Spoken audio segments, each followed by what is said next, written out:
Hey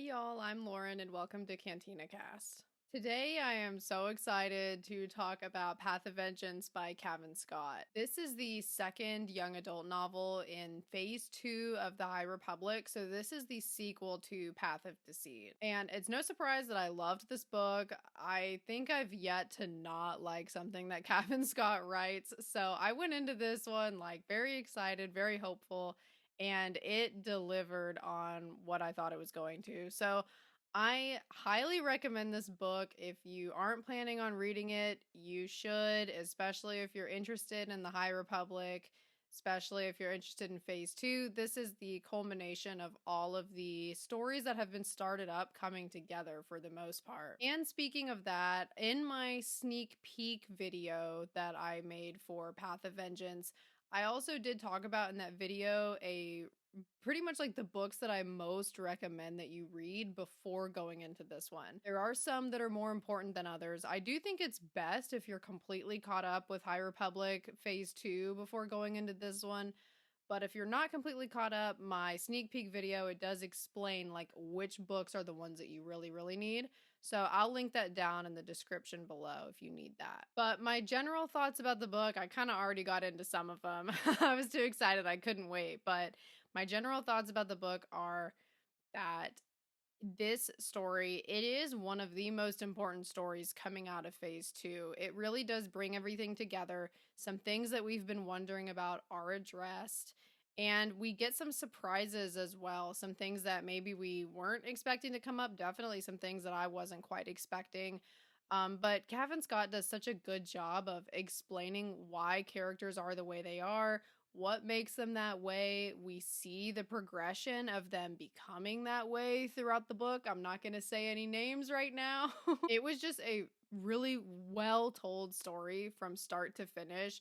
And that on top of just like some of the other things that I love about Cavan Scott's writing, I've said this before, the way that he writes prose, the way that he paces stories, both of those things tend to really work for me. And the way that he reveals information also really works for me as a reader as well. So all of that great stuff, if you're a fan of Cavan Scott's writing, everything that he does well, we get some of in this book. The reason that I've been harping so much on what you need to read before this book, though, is because this is one of those books where if you're not caught up, I do think it's going to be a little bit of a tough one. Thankfully, like a lot of the High Republic is written in such a way where like you can catch up if you're not fully caught up yet. You can catch up like as you're reading the book. But this particular book, I do think it would be hard to catch up as you're reading because a lot of the impact of some of the decisions that the characters make and the way that we see certain things going, I feel like that impact would be kind of lost if you're not caught up on everything that came before in Phase 2. So make sure that you are caught up on that stuff because it will really make a difference in some of the hard-hitting stuff in this story. But a very general summary of this book, not getting into spoilers yet, but just kind of what you can expect going into it, is this story picks up with Yana and Marta Rowe, who they are cousins and they're members of the Path of the Open Hand.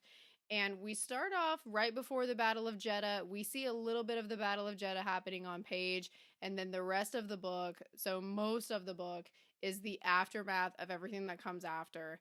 And we do see, like, this story, it is kind of intertwined with other High Republic stories, as is common for this era. So High Republic Phase 2 comic, also written by Cavan Scott. We get some weaving in of that in here.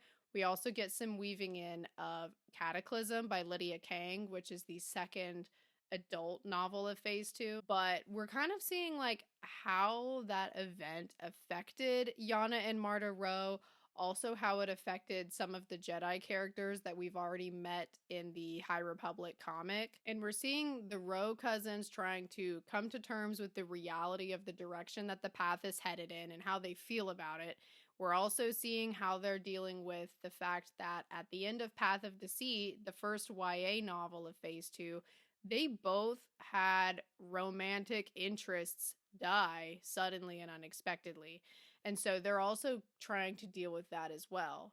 We're also seeing that the Jedi are trying to put together what exactly is going on with the path and why is it that some Jedi are having this mysterious illness, which we as the reader know is the leveler. And so all of that's going to be coming together in this book, and those are the things that we're dealing with going forward. Okay, so now I am going to start getting in more detail of the plot. So if you haven't read this book, but you're planning on reading it and you don't want any spoilers, now is your time to turn back, because starting now, I'm going to be talking spoilers, and there are a lot of ones in this book. We start off this book, as I mentioned, with the Rowe cousins trying to make sense of everything that happened at the end of Path of Deceit, which we do get a quick little recap of at the beginning of this book. So if it's been a while since you read Path of Deceit, it's going to be okay, because those important details, Cavan Scott does a good job of reminding you of them. Where we're picking up with Path of Vengeance, Marta finally has what she wanted. She is taking on much more of a front and center role in the path. She has a lot more responsibilities as the guide of the open hand. She's almost kind of like the mother's right-hand man in a way. So she really is starting to kind of come into her own. She's becoming more confident. She's not quite so meek anymore, although she still kind of has her meek moments at times. And we also have Yana as a pretty prominent character in this novel as well. And Yana's kind of having so for Marta, after Kevmo was killed, Marta kind of became stronger and more extremist in her beliefs. But for Yana, when Kor was killed, because the mother set them up in Path of Deceit, Kor was Yana's girlfriend. When Kor was killed, it had the opposite effect on Yana. Yana is backing away from the path. She already went into it not really being on board with the message, but just needing a place to stay.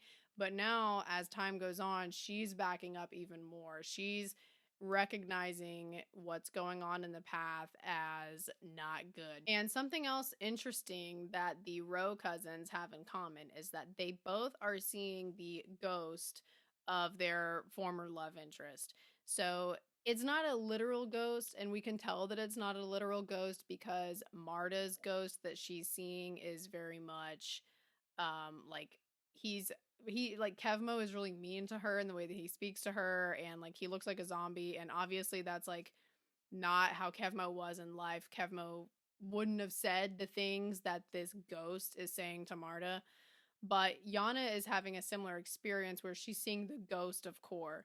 Now, the ghost of Kor isn't so mean like the ghost of Kevmo, but they both are seeing and still interacting with the memory of their loved one that died. And this is something that continues throughout a pretty large chunk of the book. I mean, really most of the book, where the two of them are in constant dialogue with their memory of their love interest. Then this is the part where we do see a little bit of the Battle of Jeddah happen on page, particularly as it relates to Marta.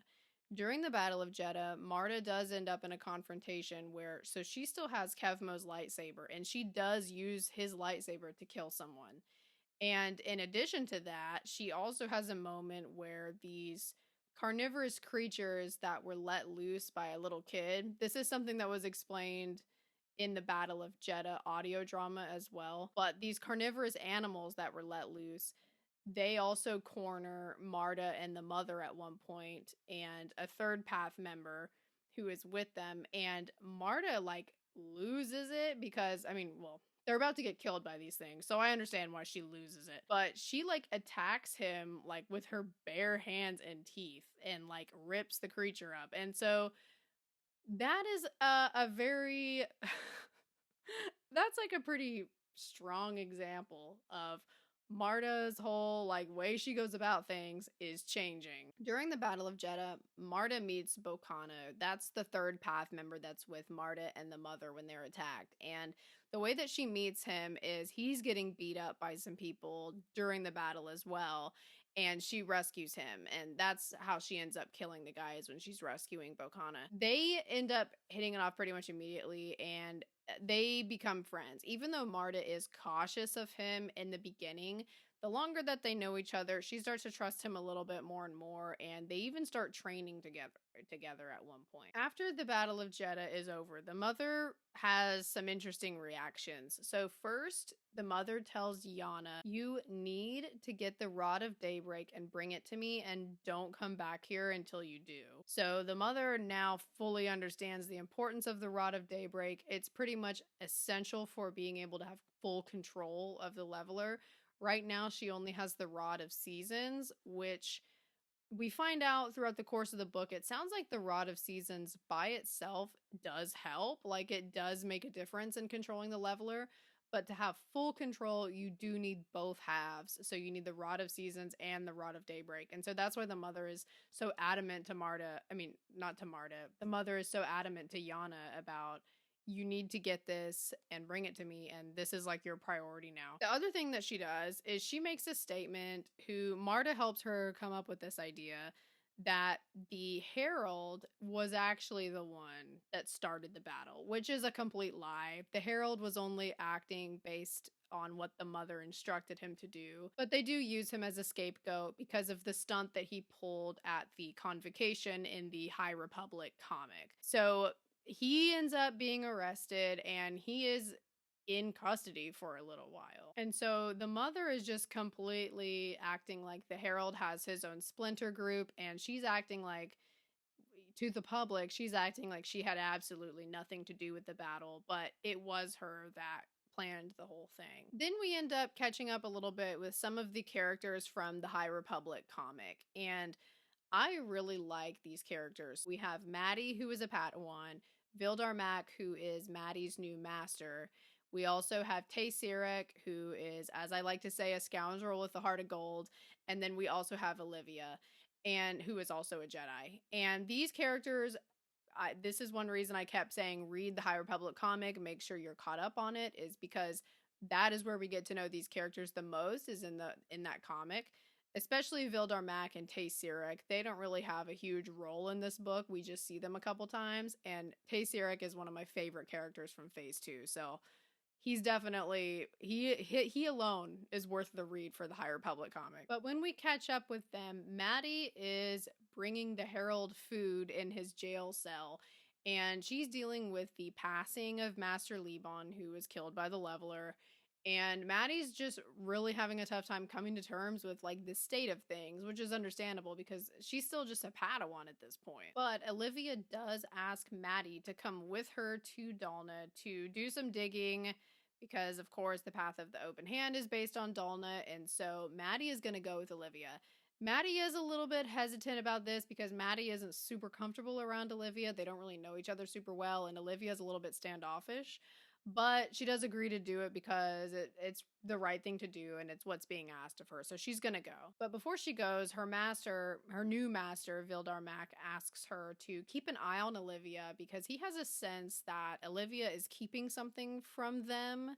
And they don't know what exactly it is, and it doesn't feel like it's anything malicious. Like, he doesn't get like a bad feeling about Olivia or anything like that, but he can tell that she's being a little bit withdrawn. So then we catch back up with Yana, who, because the mother was so adamant about don't come back here until you have the Rod of Daybreak, Yana goes looking for the Herald. Yana finds out where the Herald is being kept, and the way that she finds out is she visits Creighton, who is the bartender at the bar Enlightenment, and he's like a pretty good source of information. So she goes to him, gets the information, shows up where the Herald is being kept prisoner within the Temple of the Kyber, and she gets him out. During the escape, the Herald stabs someone, which that kind of shocks Yana. She wasn't really expecting that. And then they end up getting together, and they're going to head back to Dalna. Back on Dalna, Marta meets a reporter who has showed up on Dalna to try to get more information about the path of the open hand, named Rick. And Marta offers Rick a place to stay, and this infuriates the mother because the mother feels like this is not a trustworthy person who you've let in, and now this reporter is going to cause problems for us, and they probably are not a friend of ours. They're probably just going to report bad stuff. And so the mother ends up firing Marta from being the guide over this, and this is The mother and Marta have a pretty it's a really sad conversation that happens because the mother has just no mercy or like any sort of empathy for Marta in this, I don't know, in this scenario where Marta invited the reporter to stay because she thought it was the right thing to do. She had no idea that it would be like this serious for her to let the reporter stay. And the way that the mother punishes her for this is just heartless. Marta feels like the mother just cast her aside over something that really didn't have to be as big of a deal as the mother made it. And so, as a result of this, Marta, when she's leaving, she finds out that Bocana, who at this point she's friends with, they've even kissed once before, they're pretty close at this point. She finds out that Bocana and a crew of Path members, including Sunshine Dobbs, who he's not a Path member, but he's a frequent helper to the mother, they're all going to go to Planet X. Planet X, what we know about it already going into this book is that it's like a paradise. It's very difficult to find, very difficult to get through because of the atmosphere of the planet. So it's a dangerous mission to go on. But when Marta finds out that they're going there, she wants to go with them, and Bocana helps her lie to Sunshine to be able to get on the ship and go with them. On the way to Planet X, Marta and Bocana bond even more as they go through what's called the Veil, which is like the most dangerous part of getting through Planet X. They do have a pretty close call where they're all afraid that they're going to die for a minute, but they end up making it through and they reach Planet X successfully. And the planet, it seems like a pretty amazing place at first look, but the longer they're there, you can kind of tell that the planet is messing with their emotions in a way. It's like heightening everything that they're feeling. And the reason that they're there is because this is where the leveler is from. So they're spending a lot of time on Planet X looking for these leveler eggs. And in doing so, they do encounter a couple of monsters. Like, I'm talking huge monsters that they end up barely being able to outrun that chase them. And thankfully, they are still able to acquire the eggs that they need. So they end up getting 12 of them total, and they're going to take them back to the Path compound. And the intention is that the mother is going to hatch them and kind of have like a whole team of levelers now. However, before they leave Planet X, Marta and Bocana have a huge fight, which is pretty much a relationship ending fight because Marta realizes that Bocana is actually force sensitive. He believes in the message of the path that using the force is wrong, but he doesn't actually use the force.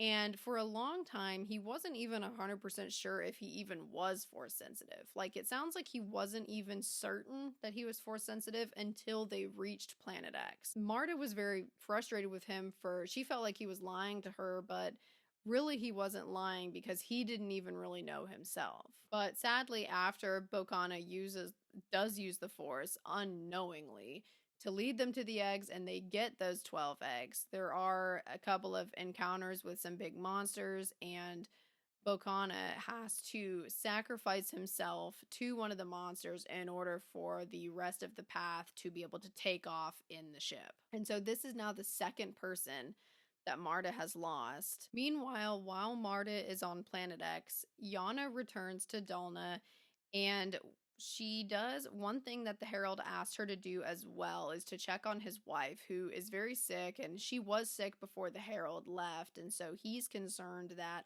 what if the mother isn't taking care of her anymore? So that's a priority of Yana, to actually go check on her. And this is also Kor's mother as well. So Yana feels an obligation to Kor to check on her mother. But before she can do that, when she gets to Dulna, she can immediately tell that things have gotten way, way worse amongst the Path members. And now we're reaching full on like fanaticism territory. Yana, she sees it for what it is. She recognizes that these people are very far gone. This is brainwashing that we're dealing with. And she gets really creeped out. And unfortunately, the Herald's fears do end up coming true because when Yana finds his wife, Opari, She finds her in very terrible condition. You can tell that the path is not taking care of her. She's living in squalor. She's in a disgusting room. Yana can tell immediately upon walking in that no one has been in here for quite some time, and she's really suffering. Yana has to get this information to the Herald because this is very dire circumstances for his wife to be living in. But before she can tell him, she actually ends up having a run-in with Maddie and Olivia, who are on Dalna. What happens is that Maddie and Olivia, they had met Rick, the journalist who's staying on Dalna, and when they met Rick was very sick, and she at one point was like about to pass out. Seems like she's been sick for quite some time, and she really needs to get to a doctor. But shortly after Maddie and Olivia get there, the mother shows up with the leveler, and they immediately feel terrible, as the leveler does, and they kind of like can't get themselves together enough. But Yana shows up at the same time as well, because there were some kids making a ruckus about there being Jedi there, and Yana overheard and showed up as well. So Yana is able to talk the mother into letting her take the Jedi and Rick to a doctor. The doctor says that their theory is that Rick was poisoned, and that there was also another younger boy who was poisoned recently as well. And so they think that there's some kind of poisoning happening at the Path soup kitchen, because that's like the common meal that both of those people have eaten. While they're at the doctor, Yana's outside waiting while the other three of them are inside, and Yana is able to tell the Herald during this time what's going on with Opari. And this is like the final straw for the Herald against the mother. After everything that the mother's pulled so far, killing Kor, treating Opari this way, how the mother treated himself, he's like, he now feels like we need to save the path. So he still believes in the path itself, but he feels like the mother is no longer the person to be leading them. And Maddie comes outside as well, and they all three talk about this, and the Herald, Maddie, and Yana, they all want to team up now. But shortly after they make this plan, Olivia comes out from the doctors and tells them that Rick died. And now they have a discussion about kind of what they're going to do, what their theories are about the mother. At one point, the Herald says that he thinks that the mother is selling Force artifacts on the black market. And while they're out there talking, there is a shuttle that arrives at the same time with other Jedi on it. When those Jedi show up and the Herald sees them coming, he becomes furious, and this alliance that they had just built, it like immediately goes up in flames like seconds after they agreed on it. And so the Herald now like hates the Jedi even more, because he feels like that they were just trying to like pull a fast one on him, even though Maddie and Olivia had no idea that that shuttle was coming. But the damage is done, so the Herald ends up running off. But Maddie and Olivia, they talk to the Jedi that showed up. They're all sharing the information of what they all know, trying to kind of piece together the random little facts that they've all gathered so far. And they come to the conclusion that somehow they want to try to approach the path peacefully and sort of like open up negotiations, try to figure out what's going on. But we as the reader know that that's probably not a good idea. And all of this happening at once. So the Herald getting mad. Also, Marta is coming back at the same time as well. And the Jedi getting here. All of that is combining, and all of that tension is about to burst. And it's going to cause that battle that we saw at the end of Cataclysm. Because at this point, the Herald, when he leaves the Jedi, he goes to confront the mother. And so it's the Herald versus the mother. And then Yana breaks it up. And then Marta, she shows up at the same time. And she has arrived on Dalna with a cold rage inside of her that is not going anywhere anytime soon. It's pretty much everything that we have been experiencing throughout everything that we've read of Marta's character so far. All of that, she has had enough at this point, and she's fed up. She comes back furious because she's lost two people. She hates the mother. She feels like the mother is being really unfair to her and really ugly to her, which she is. Marta's kind of just tired of being treated as a small person. When Marta comes back, she is actually the one who, when she's there's one point where she's like giving a speech to the Path members, getting them all riled up, and she's the one that comes up with the Path of the Closed Fist, which we hear about at the end of Cataclysm. So that was actually Marta who started that. And the way that she words it is like, are we going to keep living this way, like basically getting crushed under other people's boots, or are we going to actually stand up for ourselves and fight back? And so she really gets other people on board with her, and she also ends up taking power from the mother in this way as well, because now she's become so aggressive that when it's her versus the mother ends up deferring to Marta, and so now Marta is the leader. But then Marta and Yana also have a confrontation, and Marta blames Yana for some of the bad things that have happened to her too, because Yana wants her and Marta to get out of here. And Marta doesn't want to, and she reacts with anger to Yana. And she actually, with Kevmo's lightsaber, cuts Yana's hand off. And that was shocking to me. Like, I think I gasped out loud when I read that, because up until this point, Yana was really the only person truly looking out for Marta. But now that Marta she's kind of just like reached her breaking point, and as a result has reacted in a very widespread way towards multiple people, some of those people deserve it, like the mother, but Yana was also kind of in the way of some of that reaction. And so when she's trying to help Marta at this point is so angry that she's not even, none of that's getting through to her. She just also blames Yana for some of what's happened to her. So she just reacts with rage. She has completely changed. She has transformed so drastically, and this is what I was saying at the beginning of this video about how much I love Cavan Scott's writing, is she has made a complete transformation, but you can see every step along the way exactly how that happened. And it's very believable as the reader that this character who people have been pushing around, who tried to do things a nice way and it never worked out for her, she has had enough.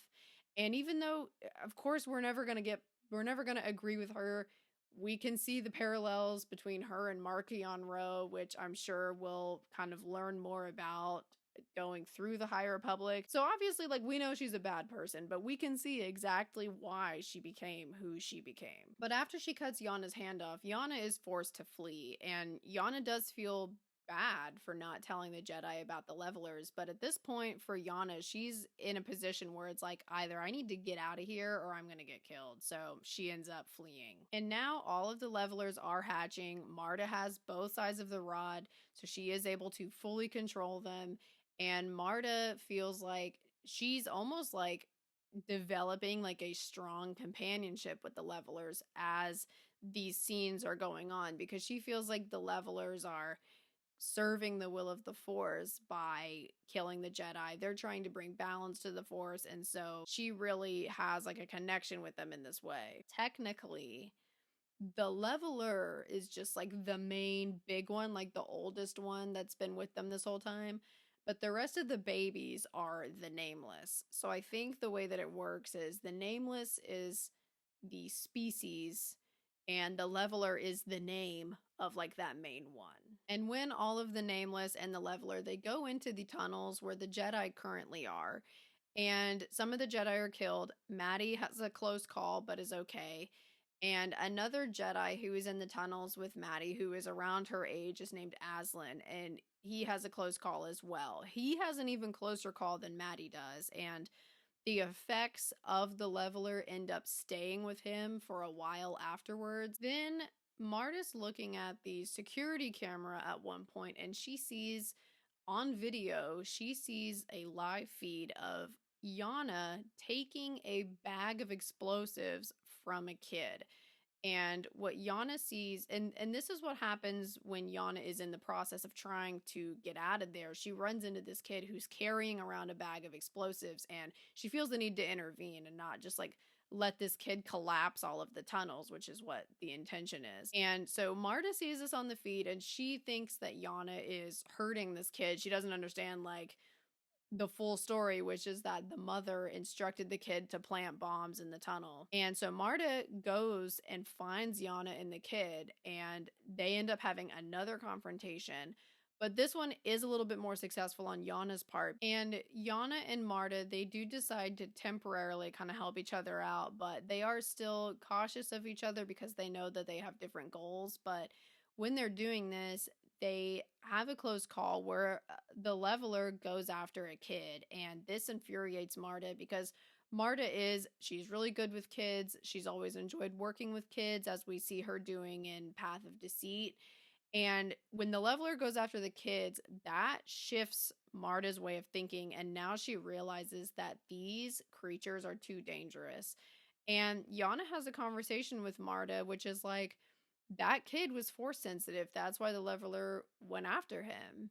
And Marta's like, yeah, but the kid's not using the force, so this is wrong. And so thankfully, Yana is kind of finally able to get through to Marta.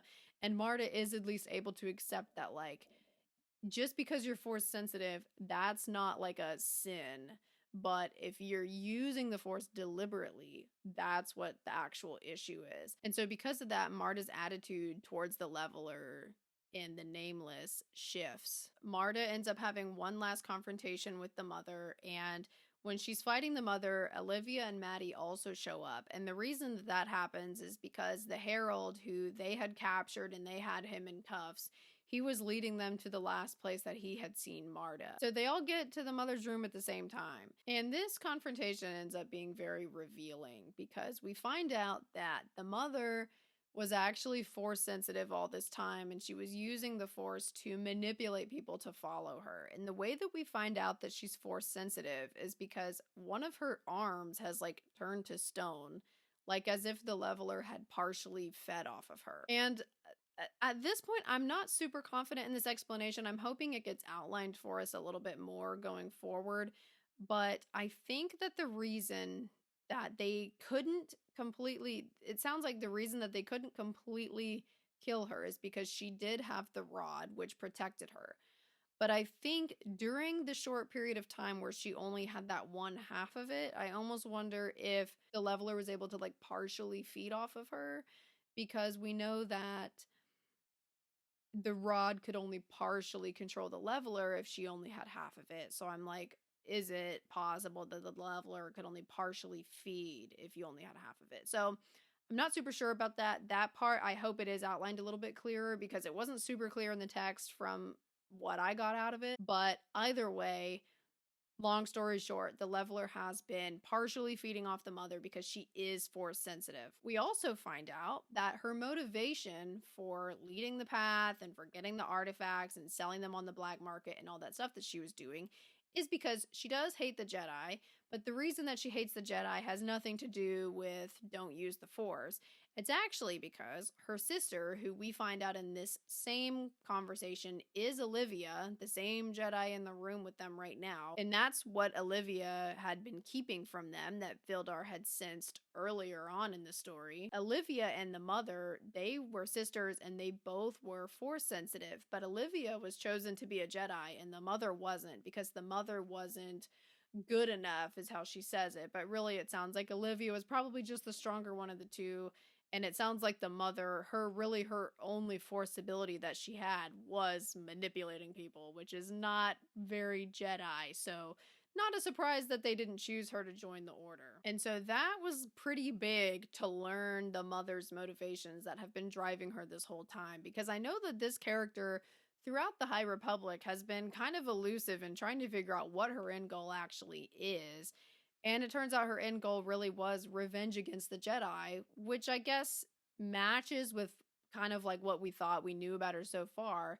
But it was revenge over a whole different thing. It wasn't revenge over the using the Force and the Force being out of balance. It was revenge because of Olivia. And during the same confrontation, the leveler does almost kill Maddie. But we also find out that the leveler is starting to not really listen to Marta anymore because it's just getting too powerful.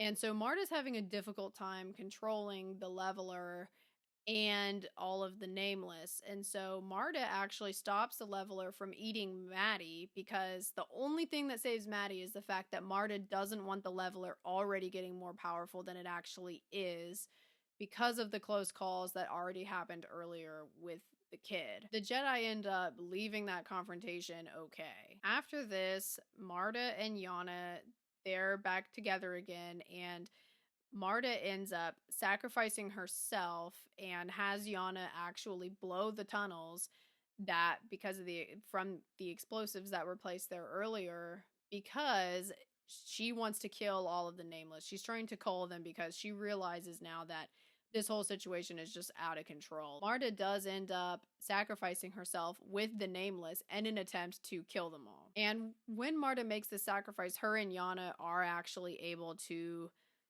end this on good terms. They are able to accept that they've had their differences, but they're still family. They still love each other deep down, and they're able to part ways with like without resentment. And the reason I say part ways is because even though Marta sacrifices herself, she doesn't actually die. She ends up getting washed away. All of the baby Nameless, they do die, but Marta ends up waking up and the Leveler survives as well. And when she wakes up, she also has only half of the rod left now. So she can partially control the Leveler, but she doesn't have the same level of control that she had before, and she was successful in killing off all of the babies. And we also find out too that when that explosion happened, most of the Path compound was destroyed in the explosion that the Row cousins set off. So a lot of the Path, I think, is not around anymore. I'm expecting that the Path of the Closed Fist must have survived, because I suspect that the Path of the Closed Fist will eventually be turning into the Nihil. That's not confirmed. That's just kind of what I think at this point, but a lot of the Path is gone. I suspect some of the Path is still around, so that's something that kind of remains to be seen. But since Marta and the Leveler survived and Marta still has the rod, she is able to do what we have all been wanting to happen all this time, which is she's able to set the Leveler on the Mother, and the Mother is gone. Thank God. And Marta and Yana do meet one last time. They say their piece. This is when they're both about to go off in different directions now. So Yana knows that Marta survived. Yana knows that Marta has half of the rod and the Leveler. Marta tells Yana that I think that part of the rod like disappeared or like got washed away. So I don't have it anymore. It's lost now, but I can still do this. And Yana tells Marta, like, I understand that this is your path that you're going to be on, but unfortunately I can't join you. I'm actually going to take care of Opari at the end of her life, and I'm gonna go make my own way in the galaxy, pretty much is what she's gonna do. Yana, we find out, actually has the other rod, so she has the Rod of Daybreak. So Yana, I guess, found it after the explosion. She found it, and she's gonna hold on to it herself in order to keep it from Marta, so Marta won't have full control over the Leveler, is kind of what I got out of that. And the last scene of this book is Marta on the Gaze Electric, and she takes the face paint, the blue face paint that the Path members like wear in streaks on their forehead. She takes it and she draws like jagged lightning bolts down her face. So I feel like for me, that was pretty much confirmed my theory that Marta was going to start the Nihil, because that's like a very Nihil image of the jagged face paint. I hope we get to see like how the Nihil develops, because I know that we don't have very much of phase 2 left, but I want to see like how exactly she gets this started, and like what kind of a leader she is now that she's kind of like this whole new person. So I hope that that's something that we get more of, because that the idea of her being the leader of the Nihil is really interesting to me, especially knowing like the way that she started off. And it also makes sense how Markion came to be the way that he is, comparing him to the way that Marta is now. I mean, you could see how Marta might just get worse and worse as time goes on, and then I could definitely see that leading to somebody as terrible as Markion is. And even though it sounds like I have been giving you every single detail of this book based on how long I'm talking, there's actually so many details that I actually didn't even have time to get to. So that's another reason I highly recommend reading this book, because there are just so many cool things that happen in this story, so many little details getting tied together, and cool references to other stuff, and cool characters that we love kind of making cameos, coming in and out, that like I really feel like you've got to read this book yourself to really get the full picture of just how great it was, because there's just not even enough time for me to even talk about all the good stuff in it. Like there were some scenes where like, and this is one thing I love about Cavan Scott's writing, is there were some scenes that like It sounds like there's not a lot happening in the scene. Like, there's a scene of Maddie delivering food to the Herald, and it's like, okay, that sounds like not a lot happening. But it was like a really interesting chapter just because of everything going on in Maddie's head that Kevin Scott is taking us through. And there's just so many scenes like that throughout this book where we're really getting inside the characters' motivations and their thought processes, which is something that I know with other High Republic books, I have questioned certain characters being like, what is this person's motivation? And that's something for me that I really need as a reader is I want to understand the character's motivation. If I can get their motivation, I'm pretty much on board with whatever happens after that, but I need that foundational piece. And so I really appreciated that in this book, we did get that from multiple characters. And that was just what made this read so great for me. And that's why I'm just so excited about it. So it'll be interesting to see where all of this goes, I'm just thinking about like where we've ended off on some of the final phase 2 books and kind of like some reveals that we've got at the end. It's going to be really interesting to see how those reveals are going to come together going forward, because I feel like we've been hit with some pretty big pieces of information that could change the course of the High Republic after this. So I can't wait to see how exactly all of that's going to unfold. And once you read this book, please let me know in the comments what you think. I'm excited to talk with people about this one because I feel like this is one of those books where like it's even more fun when you can talk to people about all the crazy stuff that you read. And as always, thanks so much for watching, guys. I look forward to hearing your thoughts on this one, and I hope that y'all have a great rest of your day. Bye, y'all.